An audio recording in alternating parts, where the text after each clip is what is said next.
جو لوگ اللہ کے آگے سر اطاعت خم کرنے والے ہیں، یعنی مسلمان مرد اور مسلمان عورتیں اور مومن مرد اور مومن عورتیں اور فرمانبردار مرد اور فرمانبردار عورتیں اور راست باز مرد اور راست باز عورتیں اور صبر کرنے والے مرد اور صبر کرنے والی عورتیں اور عاجزی کرنے والے مرد اور عاجزی کرنے والی عورتیں اور خیرات کرنے والے مرد اور خیرات کرنے والی عورتیں اور روزے رکھنے والے مرد اور روزے رکھنے والی عورتیں اور اپنی شرمگاہوں کی حفاظت کرنے والے مرد اور حفاظت کرنے والی عورتیں اور اللہ کو کثرت سے یاد کرنے والے مرد اور کثرت سے یاد کرنے والی عورتیں۔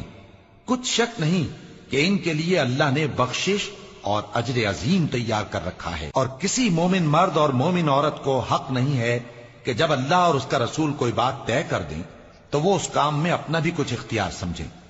اور جو کوئی اللہ اور اس کے رسول کی نافرمانی کرے وہ بالکل گمراہ ہو گیا۔ اور جب تم اس شخص سے جس پر اللہ نے احسان کیا تھا اور تم نے بھی احسان کیا تھا یہ کہتے تھے کہ اپنی بیوی کو اپنے پاس رہنے دے اور اللہ سے ڈر، اور تم اپنے دل میں وہ بات چھپا رہے تھے جس کو اللہ ظاہر کرنے والا تھا، اور تم لوگوں سے ڈرتے تھے، حالانکہ اللہ ہی اس کا زیادہ مستحق ہے کہ اس سے ڈرو۔ پھر جب زید نے اس سے تعلق ختم کر لیا، یعنی اس کو طلاق دے دی، تو ہم نے اسے تمہاری زوجیت میں دے دیا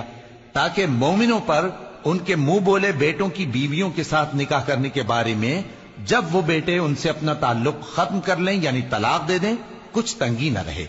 اور اللہ کا حکم